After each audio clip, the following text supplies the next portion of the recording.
Welcome back to another episode of the Zuriel Show. This is episode 14, and today we have a special guest in which we'll be talking about harnessing the power of digital. Now, Akil, introduce yourself to the people, who you are, and what you do. All right, my name is Haikal. I'm actually a media buyer. I run Facebook ads and Google ads at a marketing agency. Our agency actually focuses on a lot of small to medium businesses. Yeah, so that's what I do. Lovely, lovely. Now, Yeah, what got you interested in the world of digital? Because I really love your the segment. That's actually what caught my eye and bring you in to be a guest. yeah. Your whole daily series on giving value to your audience. What got you interested in transitioning to the world of digital? Okay, actually, I've been in the digital world for very long. I Right, started since the days of SEO, like 5 years back. right. Um, and then I started when Facebook ads just started. So I've been a media buyer for 1 year plus, but before that, Yeah, I've been doing a lot of freelance work. Um, but the reason why I choose digital is because uh, I see that it's one of the ways where um, a business can grow very predictably. Yeah, so that's why I yes. started to go into digital, especially paid advertising. Yeah. Interesting, interesting. Now you talked about you were there pre literally the start of digital as things were picking up.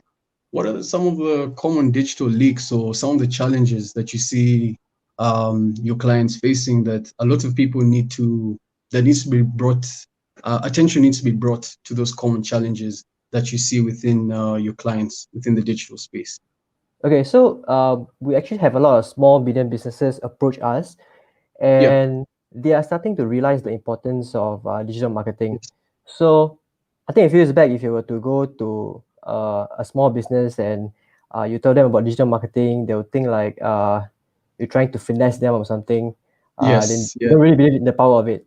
But then, so the reason why they start believing in digital is because at the end of the day, a lot of these other marketing techniques don't show them how much they are making back from their marketing efforts. So a lot of small medium businesses, I talk to them. They are still very old school. They are still doing flyers. They are still trying to grow organically, which Yes. works, which has to be a part of your marketing strategy. But then, if you want to get a fast traction, we find that digital marketing actually really works. So for example, a lot of our campaigns were able to show the client, okay, you spend $100 and you're making back $500. So at the end of the day, they care about the profits. So they are starting to believe that, okay, this is the only way where they know that through digital, they know how much they're making from their efforts. Yeah. Interesting. Interesting.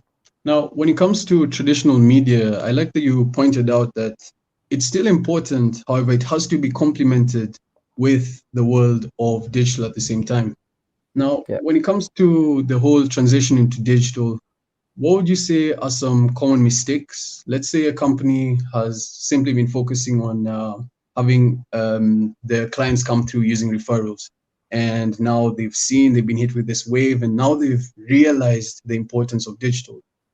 What do you say are the common mistakes or the things that people are missing out when they post content on a platform, a B2B platform such as LinkedIn, as a example?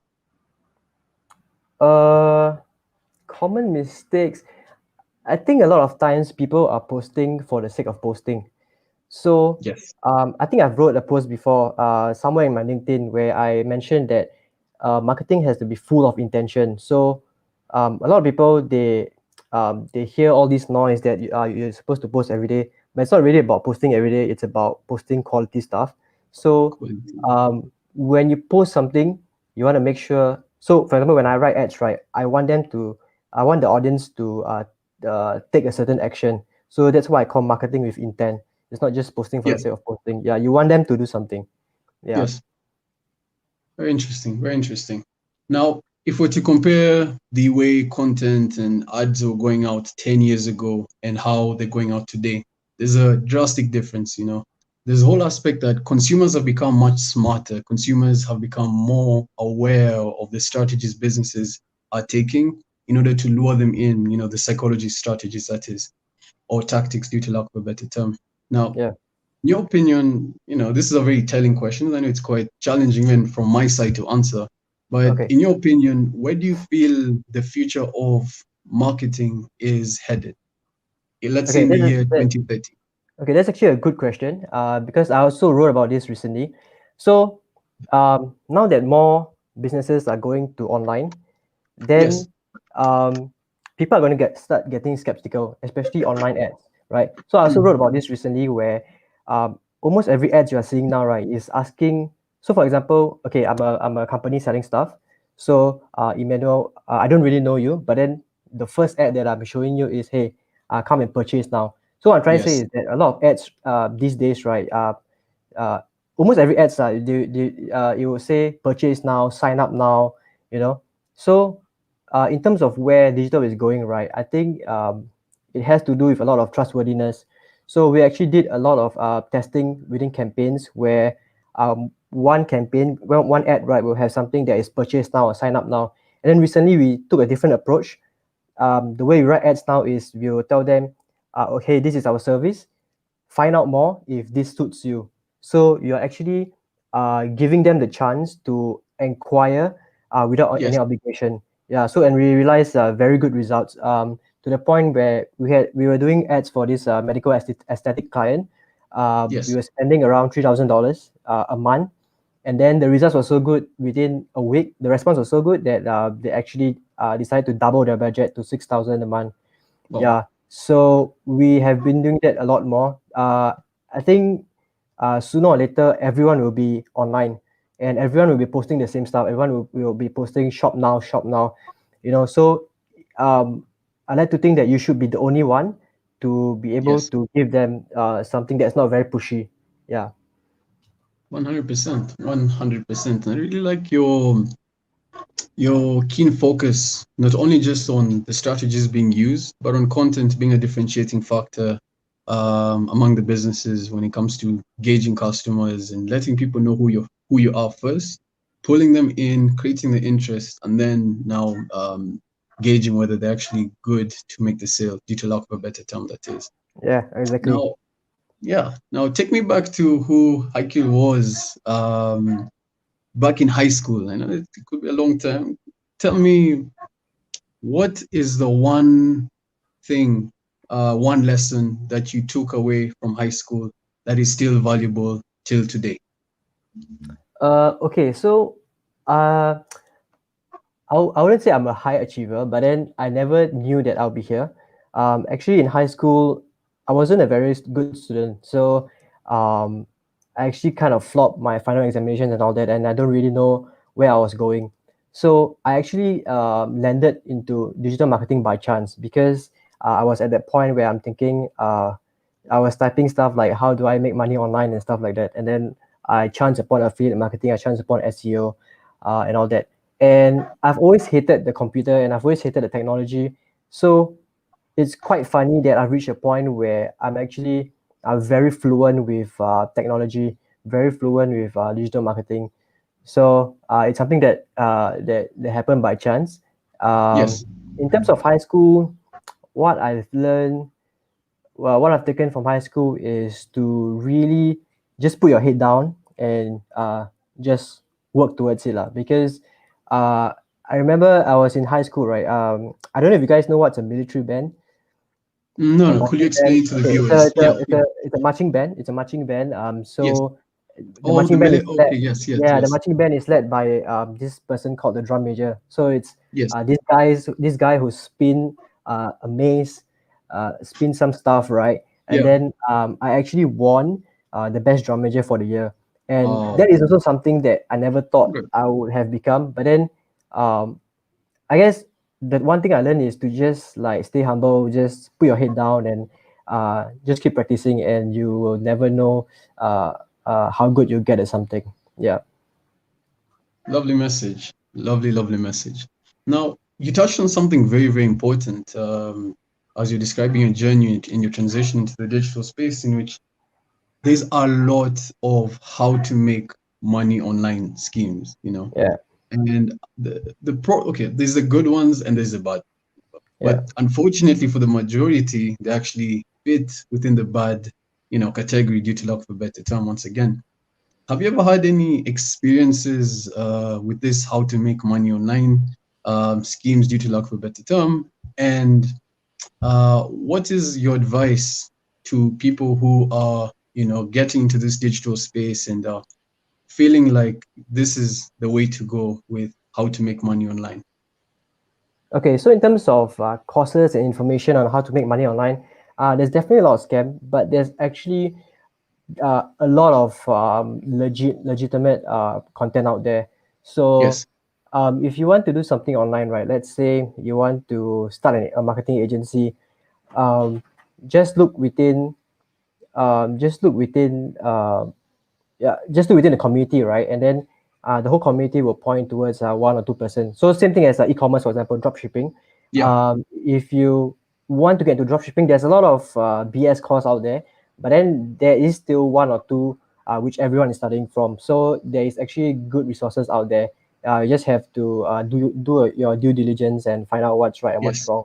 So not all courses are scam. There's legit Yeah. ones.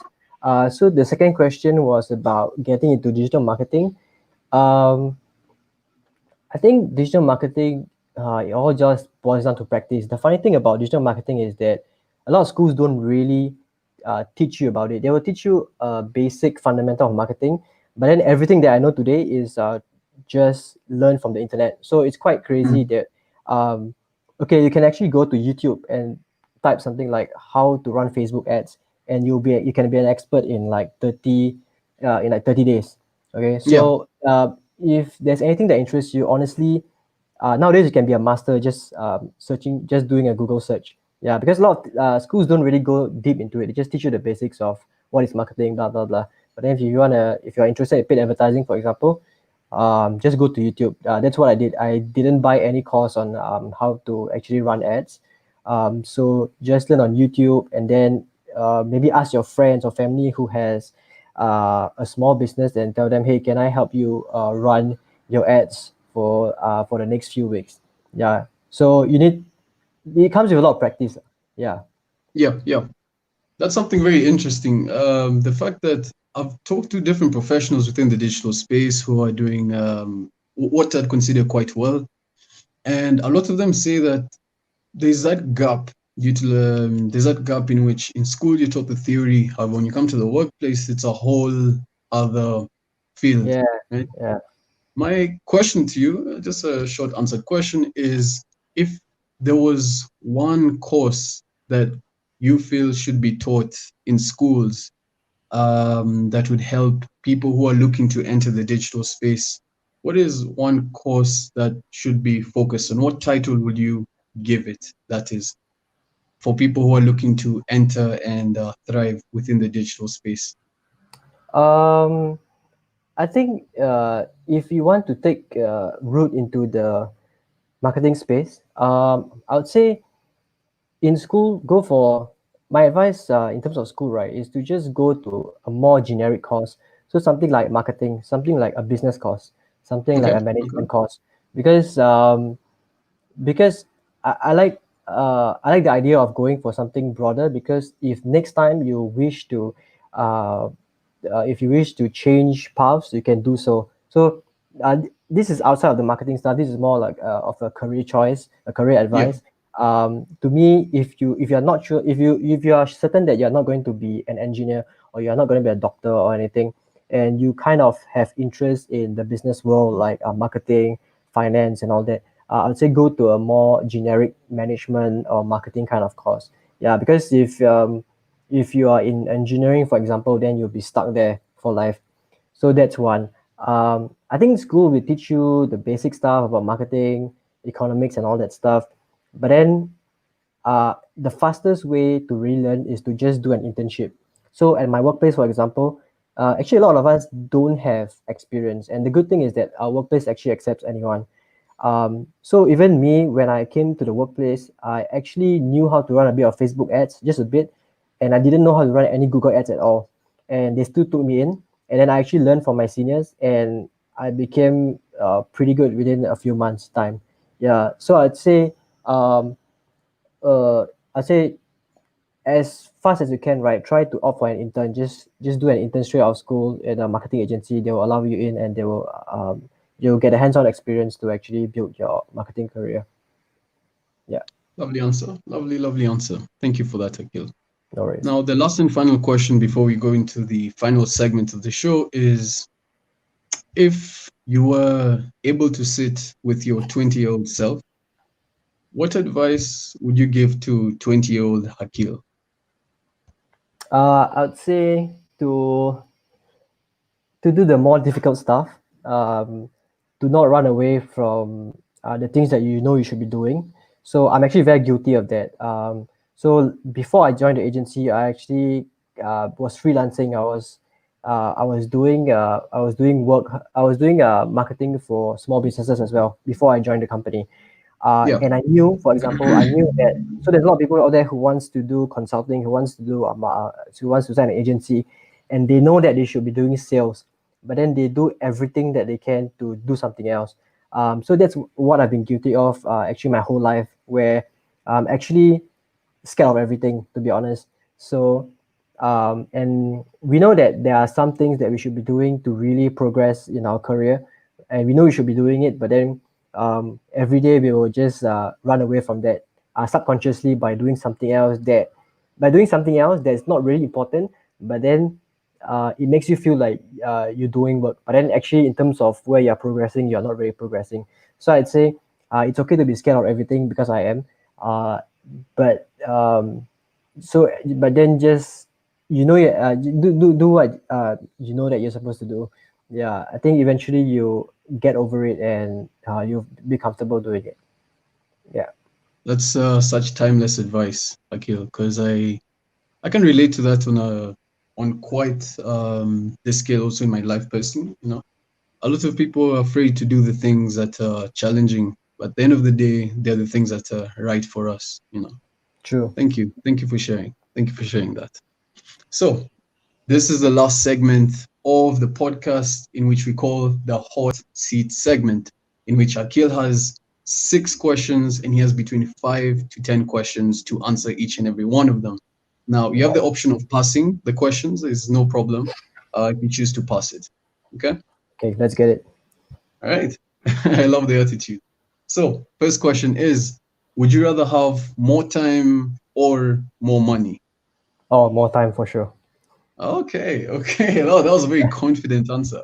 Would you Yeah. rather, question two, would you rather listen to music from the 80s or music from today? Oh, I actually listen to a mix of both. As long as it's Oh, good, I will listen to it. if you're to pick one, though, if you're to pick one, Oh, 80s. Yeah, 80s. something older. Yeah. Interesting, interesting. Question three, would you rather be a famous inventor or a famous writer? Inventor. Famous inventor. Yeah. Lovely. Question four, would you rather have many good friends or one best friend? One best friend for sure. Very Quality interesting. over quantity, always. Interesting. Question five, would you rather end hunger or end hatred? And hunger. Because there's a And lot of hunger. people out there who don't even have basic needs. A lot of them still. Yeah. Very thoughtful answer. Very thoughtful answer. Last and final question. Would you rather never be stuck in traffic or never get another cold? Never be stuck in traffic. Never be Because stuck in traffic. traffic is Wow. a waste of Okay. time. Of course, of course. And I might probably assume the traffic in Singapore, is it a lot? Is there a lot Uh, of traffic like during rush hour? It's I still think it's pretty quite bad, manageable. but then when I look at other countries are worse off. Yeah. Of course, of course. Thank you for the honest answers and your appearance in the podcast. Such insightful content to the world of digital marketing and your life as a whole. Now, the last and final question is: did you have fun? Definitely. I definitely have fun. And I love to be back. And this is actually my first podcast, so do excuse me. But then Did well. I generally do enjoy sharing my stuff. So one thing that I've changed in terms of in the year 2020 is to sort of talk less and listen more. Um, I I would say that I'm quite good at what I do, but I'm still quite humble about it, because everything that I know today is through learning it from someone else. So Yes. right now I'm on LinkedIn. I'm actually doing this 30 days challenge, as Emmanuel knows. I'm actually just Make sure sharing. you make Yeah, sure you go follow. Actually, let the people know how they can reach you right after you're through with what you have to say. sure, sure. So, so I'm actually doing a 30 days challenge where I'm sharing Yes. marketing insights, and these are real insights. These are not things where you need to. I don't have anything to sell you. Uh, I just love enjoying sharing this kind of stuff. And even my family and friends, they actually approach me to help them with their small businesses, and I'll just Yep. help them. Yeah. So if you want to reach me, I'm actually only on LinkedIn. I don't use other social media. I think it's a waste of time. So I only use LinkedIn. I think you can search Haikal Rosli, my name here, Haikal, Rosli. If not, you can just ask Emmanuel what's my what's my profile.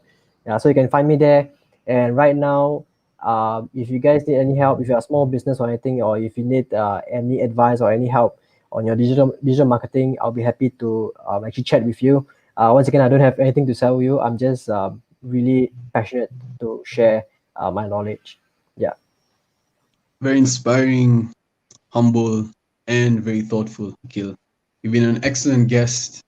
I appreciate you for making time to be here. The time difference was quite a strain, and I really appreciate you for making this happen, even with your very, very busy schedule. It No means a worries. lot.